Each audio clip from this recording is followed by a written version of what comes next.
Ruth. Chapter 1.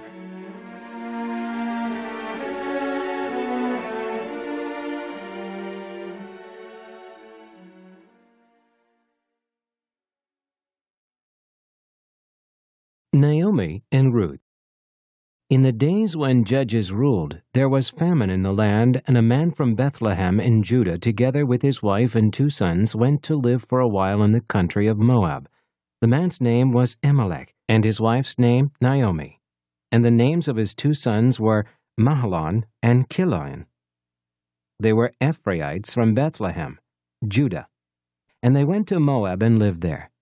Now Elimelech, Naomi's husband, died, and she was left with her 2 sons. They married Moabite women, one named Orpah and the other Ruth. After they had lived there about 10 years, both Mahlon and Chilion also died, and Naomi was left without her 2 sons and her husband. When she heard in Moab that the Lord had come to the aid of his people by providing food for them, Naomi and her daughters-in-law prepared to return home from there. With her 2 daughters-in-law, she left the place where she had been living and set out on the road that would take them back to the land of Judah. Then Naomi said to her 2 daughters-in-law, "Go back each of you to your mother's home. May the Lord show kindness to you, as you have shown to your dead and to me. May the Lord grant that each of you will find rest in the home of another husband." Then she kissed them, and they wept aloud and said to her, "We will go back with you to your people." But Naomi said, "Return home, my daughters. Why would you come with me? Am I going to have any more sons who could become your husbands? Return home, my daughters. I am too old to have another husband. Even if I thought there was still hope for me, even if I had a husband tonight and then gave birth to sons, would you wait until they grew up? Would you remain unmarried for them? No, my daughters. It is more bitter for me than for you, because the Lord's hand has gone out against me." At this they wept again. Then Orpah kissed her mother-in-law goodbye, but Ruth clung to her. "Look," said Naomi, "your sister-in-law is going back to her people and her gods. Go back with her." But Ruth replied, "Don't urge me to leave you or to turn back from you. Where you go, I will go, and where you stay, I will stay. Your people will be my people, and your God my God. Where you die, I will die, and there I will be buried. May the Lord deal with me, be it ever so severely, if anything but death separates you and me." When Naomi realized that Ruth was determined to go with her, she stopped urging her. So the 2 women went on until they came to Bethlehem. When they arrived in Bethlehem, the whole town was stirred because of them, and the women exclaimed, "Can this be Naomi?" "Don't call me Naomi," she told them. "Call me Mara, because the Almighty has made my life very bitter. I went away full, but the Lord has brought me back empty. Why call me Naomi? The Lord has afflicted me. The Almighty has brought misfortune upon me." So Naomi returned from Moab, accompanied by Ruth the Moabitess, her daughter-in-law, arriving in Bethlehem as the barley harvest was beginning.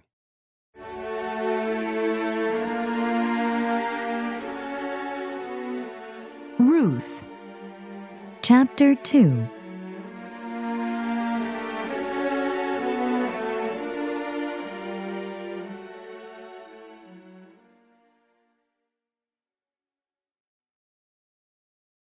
Ruth meets Boaz. Now Naomi had a relative on her husband's side, from the clan of Elimelech, a man of standing, whose name was Boaz. And Ruth the Moabitess said to Naomi, "Let me go to the fields and pick up the leftover grain behind anyone in whose eyes I find favor." Naomi said to her, "Go ahead, my daughter." So she went out and began to glean in the fields behind the harvesters. As it turned out, she found herself working in a field belonging to Boaz, who was from the clan of Elimelech.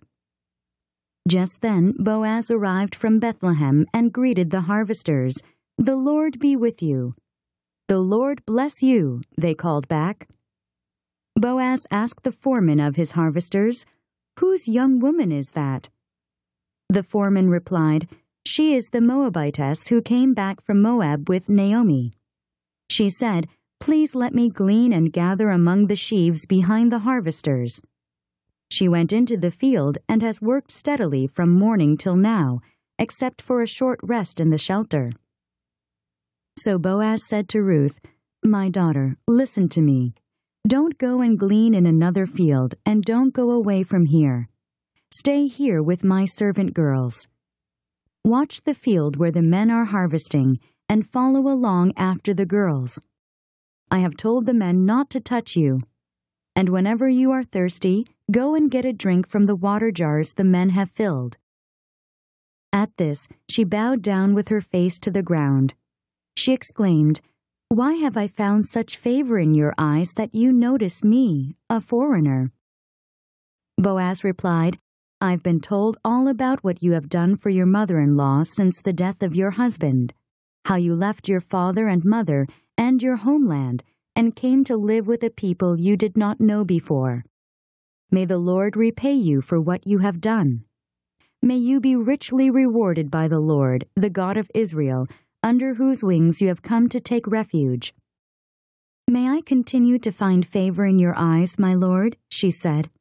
"You have given me comfort and have spoken kindly to your servant, though I do not have the standing of one of your servant girls."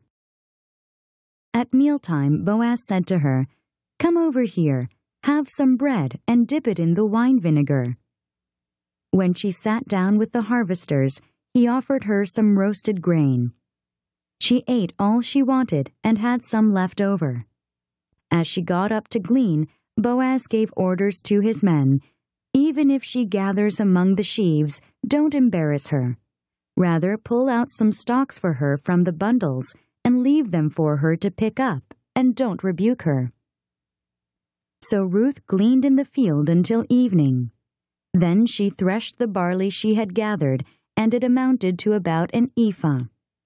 She carried it back to town, and her mother-in-law saw how much she had gathered. Ruth also brought out and gave her what she had left over after she had eaten enough. Her mother-in-law asked her, "Where did you glean today? Where did you work? Blessed be the man who took notice of you." Then Ruth told her mother-in-law about the one at whose place she had been working. "The name of the man I worked with today is Boaz," she said. "The Lord bless him," Naomi said to her daughter-in-law. "He has not stopped showing his kindness to the living and the dead." She added, "That man is our close relative. He is one of our kinsman redeemers." Then Ruth the Moabitess said, "He even said to me, 'Stay with my workers until they finish harvesting all my grain.'" Naomi said to Ruth her daughter-in-law, "It will be good for you, my daughter, to go with his girls, because in someone else's field you might be harmed." So Ruth stayed close to the servant girls of Boaz to glean until the barley and wheat harvests were finished, and she lived with her mother-in-law.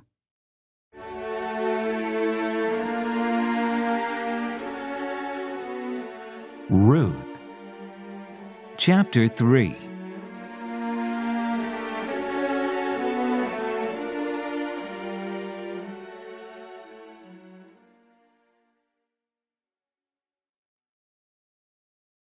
Ruth and Boaz at the threshing floor.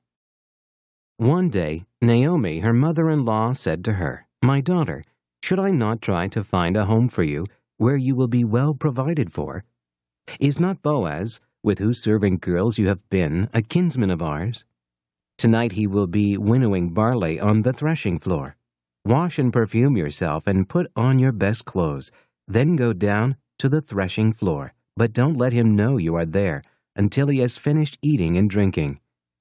When he lies down, note the place where he is lying. Then go and uncover his feet and lie down. He will tell you what to do." "I will do whatever you say," Ruth answered. So she went down to the threshing floor and did everything her mother-in-law told her to do. When Boaz had finished eating and drinking and was in good spirits, he went over to lie down at the far end of the grain pile. Ruth approached quietly, uncovered his feet, and lay down. In the middle of the night, something startled the man, and he turned and discovered a woman lying at his feet. "Who are you?" he asked. "I am your servant Ruth," she said. "Spread the corner of your garment over me, since you are a kinsman redeemer." "The Lord bless you, my daughter," he replied. This kindness is greater than that which you showed earlier. You have not run after the younger men, whether rich or poor. And now, my daughter, don't be afraid. I will do for you all you ask. All my fellow townsmen know that you are a woman of noble character. Although it is true that I am near of kin, there is a kinsman redeemer nearer than I. Stay here for the night, and in the morning, if he wants to redeem, good, let him redeem. But if he is not willing, as surely as the Lord lives, I will do it. Lie here until morning. So she lay at his feet until morning, but got up before anyone could be recognized. And he said, Don't let it be known that a woman came to the threshing floor. He also said, Bring me the shawl you are wearing and hold it out. When she did so, he poured into it 6 measures of barley and put it on her. Then he went back to town. When Ruth came to her mother-in-law, Naomi asked, How did it go, my daughter? Then she told her everything Boaz had done for her, and added, He gave me these 6 measures of barley, saying, Don't go back to your mother-in-law empty-handed. Then Naomi said, Wait, my daughter, until you find out what happens, for the man will not rest until the matter is settled today.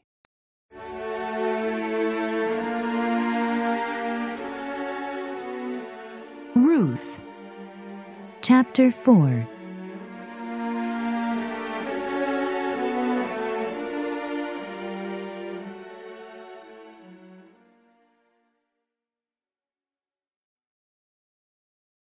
Boaz marries Ruth. Meanwhile, Boaz went up to the town gate and sat there. When the kinsman redeemer he had mentioned came along, Boaz said, Come over here, my friend, and sit down. So he went over and sat down. Boaz took 10 of the elders of the town and said, Sit here, and they did so. Then he said to the kinsman redeemer, Naomi, who has come back from Moab, is selling the piece of land that belonged to our brother Elimelech. I thought I should bring the matter to your attention and suggest that you buy it in the presence of these seated here and in the presence of the elders of my people. If you will redeem it, do so. But if you will not, tell me, so I will know. For no one has the right to do it except you, and I am next in line. I will redeem it, he said. Then Boaz said, On the day you buy the land from Naomi and from Ruth the Moabitess, you acquire the dead man's widow, in order to maintain the name of the dead with this property. At this, the kinsman redeemer said, Then I cannot redeem it, because I might endanger my own estate. You redeem it yourself. I cannot do it. Now in earlier times in Israel, for the redemption and transfer of property to become final, one party took off his sandal and gave it to the other. This was the method of legalizing transactions in Israel. So the kinsman redeemer said to Boaz, Buy it yourself. And he removed his sandal. Then Boaz announced to the elders and all the people, Today you are witnesses that I have bought from Naomi all the property of Elimelech, Kilion, and Mahlon. I have also required Ruth the Moabitess, Mahlon's widow, as my wife, in order to maintain the name of the dead with his property, so that his name will not disappear from among his family or from the town records. Today you are witnesses. Then the elders and all those at the gate said, We are witnesses. May the Lord make the woman who is coming into your home like Rachel and Leah, who together built up the house of Israel. May you have standing in Ephrathah and be famous in Bethlehem. Through the offspring the Lord gives you by this young woman, may your family be like that of Perez, whom Tamar bore to Judah. The Genealogy of David. So Boaz took Ruth, and she became his wife. Then he went to her, and the Lord enabled her to conceive, and she gave birth to a son. The women said to Naomi, Praise be to the Lord, who this day has not left you without a kinsman redeemer. May he become famous throughout Israel. He will renew your life and sustain you in your old age. For your daughter-in-law, who loves you and who is better to you than 7 sons, has given him birth. Then Naomi took the child, laid him in her lap, and cared for him. The women living there said, "Naomi has a son." And they named him Obed. He was the father of Jesse, the father of David. This then is the family line of Perez.